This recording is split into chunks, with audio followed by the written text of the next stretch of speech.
Lord be with you. A reading from the Holy Gospel according to Matthew. When Jesus saw the crowds, he went up the mountain, and after he had sat down, his disciples came to him. He began to teach them, saying, "Blessed are the poor in spirit, for theirs is the kingdom of heaven. Blessed are they who mourn, for they will be comforted. Blessed are the meek, for they will inherit the land. Blessed are they who hunger and thirst for righteousness, for they will be satisfied. Blessed are the merciful, for they will be shown mercy. Blessed are the clean of heart, for they will see God. Blessed are the peacemakers, for they will be called children of God. Blessed are they who are persecuted for the sake of righteousness, for theirs is the kingdom of heaven. Blessed are you when they insult you and persecute you, and utter every kind of evil against you falsely because of me. Rejoice and be glad, for your reward will be great in heaven." The Gospel of the Lord.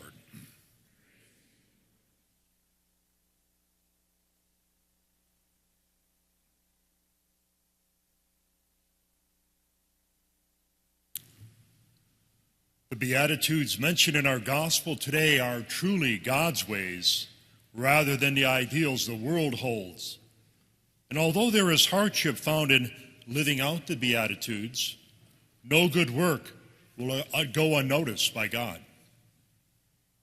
No doubt, then, the Beatitudes and living them out is truly a blessing, as they help us to follow Jesus more closely as he lived on earth, just like the glorious saints did, who inspire us to do the same.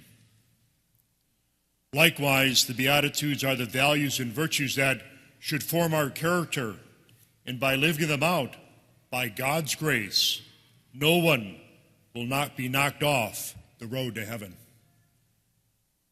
The Beatitudes, then, in putting them into practice, are crucial for the life of a Christian because they help us to become holy and share God's love with others.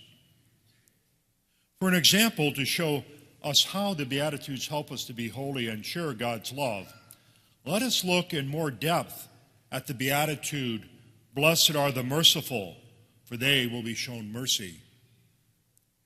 In this Beatitude, we can call to mind right away how Jesus extended his mercy to others, and even while he was on the cross, he forgave his persecutors. Likewise, the Beatitude, "Blessed are the merciful," is a fine example of the richness of Jesus' mercy, and who likewise gave us the awesome sacrament of confession for the forgiveness of sins. And just as he is holy, merciful, forgiving, and patient with us, he wants us to be holy, merciful, forgiving, and patient with others. Another beatitude to use and as an example of sharing God's love with others is, "Blessed are they who are persecuted for the sake of righteousness, for theirs is the kingdom of heaven." No doubt, this entails suffering for the love of God, and Jesus shows us the way as he suffered all things for us and makes all things new.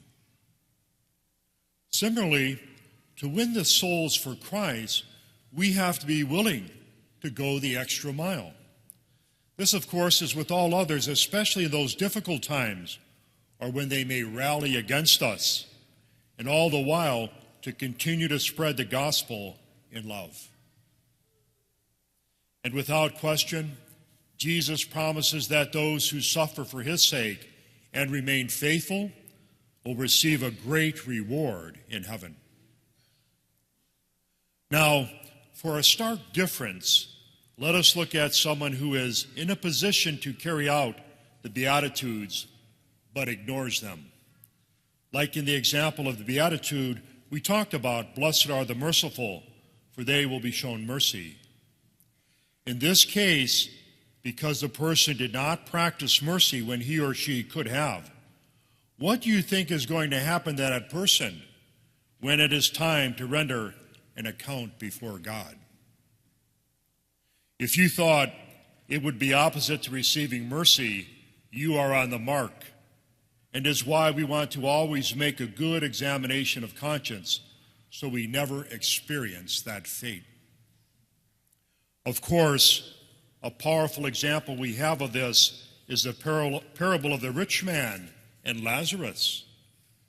You may recall that Lazarus was covered with sores and was lying right at the rich man's door.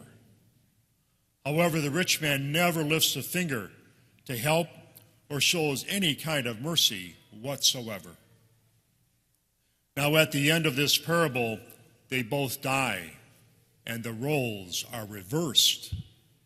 Lazarus is carried away by angels and finds comfort, and the rich man finds himself suffering in a torment of flames.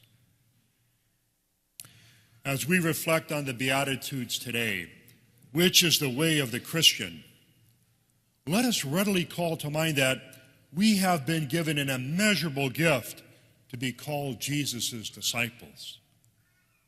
Likewise, we are called to recognize that all are worthy of God's love.